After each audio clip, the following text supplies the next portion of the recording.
The 2023-2024 NBA season is officially over for the Oklahoma City Thunder, and the players had their postseason interviews and media availability yesterday. And there was one thing that a player said on the Thunder that caught the eyes of the entire fan base and had them questioning if he really ever belonged with the Thunder this season. What up? It's Bryson Akins here from another Thunder Digest video for you guys. Sorry about no video yesterday. I got caught up in the storms, almost reached where I'm at right now, and my voice, I don't know if you can tell, is almost gone. So sorry about that. No video yesterday, but we're going to be back with the content. Before we get into all this, though, I just want to take a moment, recognize we finally hit 700 subscribers. You guys have been crushing this subscriber goal I've been setting every single week. And if you guys can't tell already, we're trying to aim for 800 by the end of the week. It's Monday today when I'm publishing this video. We're at 741. So, like I mentioned before, if you like the content and you find yourself coming back, go ahead, hit that subscribe button. It's the best way to support the channel.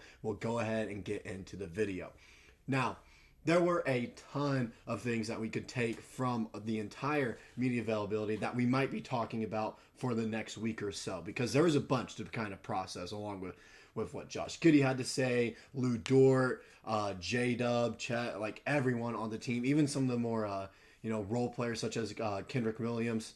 They had a bunch to say about this team, along with Bismack Biyombo, who really didn't play much for this team, but had positive things to say. But you can't say the same about his other counterpart, veteran on this team, Gordon Hayward, as he had, I don't want to say nasty things, but they weren't positive. They weren't positive, and it caught the eyes of the entire fan base, and even caught my attention as well, because he pretty much went out there and said that he didn't really enjoy his time in OKC, because it made it seem like he was expecting to be a starter, as you can read from this tweet here by the Dunk Central. This is also a quote from his postseason interview. Gordon Hayward admits he was frustrated with his role in OKC. Disappointing with how it all kind of worked out, certainly frustrating. I feel as a player, I have a lot to offer. Just wasn't really given much of an opportunity to do that. I thought I would be given that opportunity. So he goes out there and says, I just think I have more to offer than what this team was seeing. Think he could be a starter. Thinks he could have played more of a role. Maybe helped us in the Western Conference semifinals. And he really kind of didn't at all. And some of that is just because I will admit he was playing at a lower minute usage. But after he said that, it got everyone thinking, were we really right to trade Bertans, Mijic? I'm butchering that name. I'm sorry about that, guys. I know you guys are hard on me for the names. It's tough.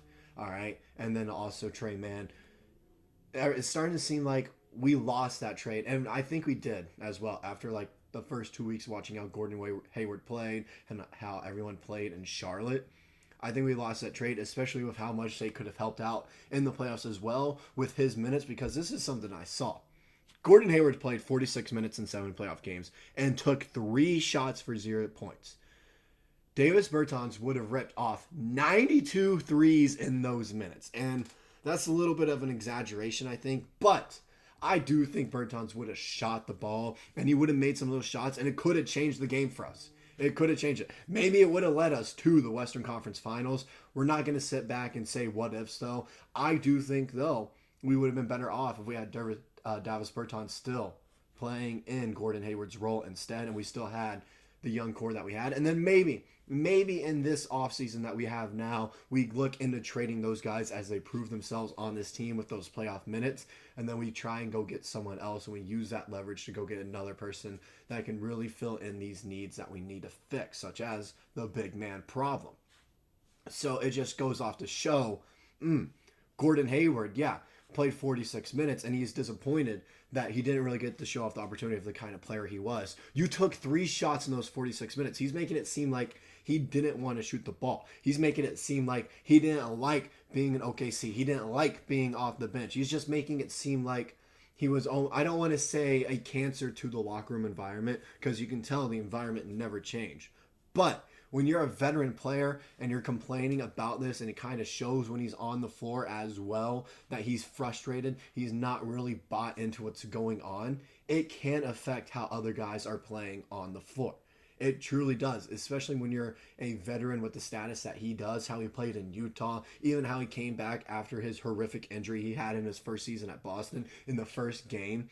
it can have an effect on some of the younger guys that are looking up to you when they need some of this veteran leadership come playoff time.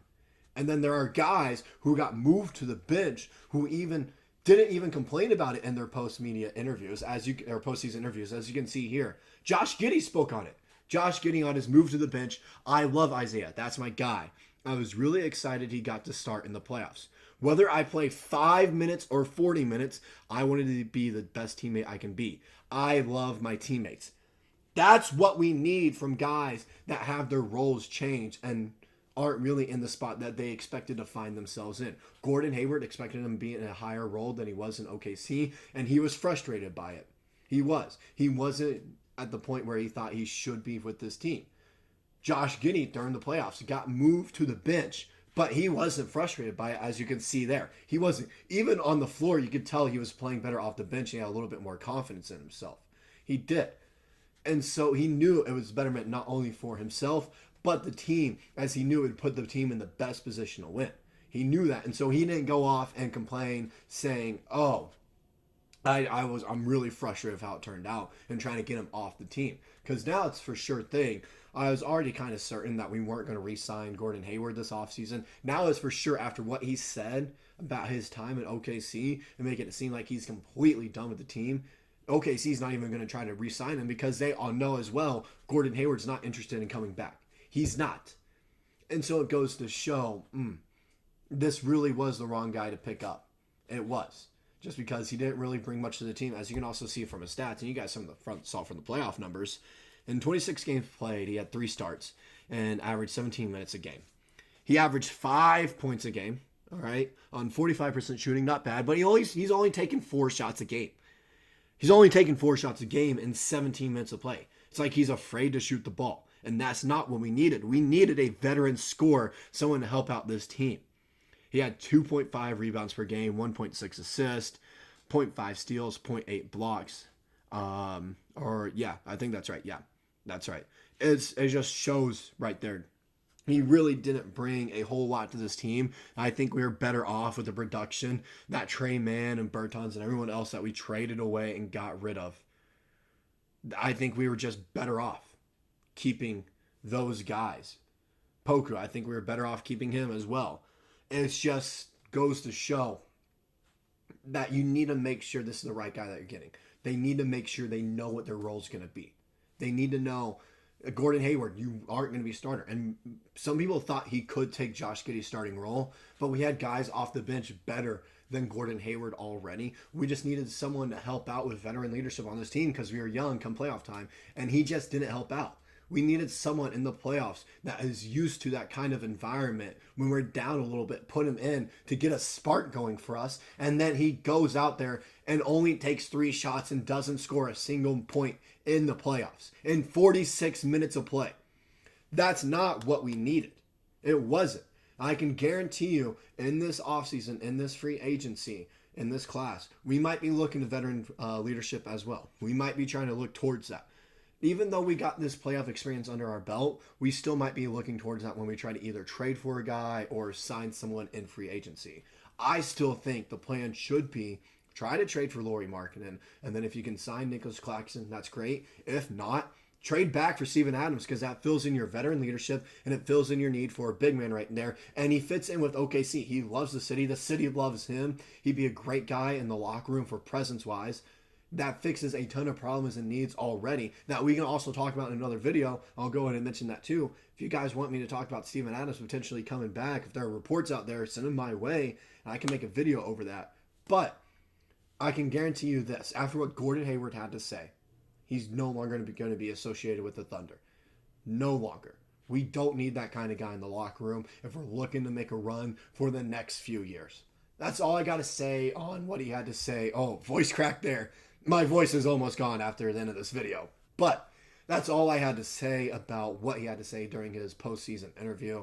If you guys like the content, go ahead, hit the like button. And like I mentioned before, trying to hit 800 by the end of the week. So if you find yourself coming back and you enjoyed the content, hit the subscribe button. Best way to support the channel. And I'll see you guys in the next video.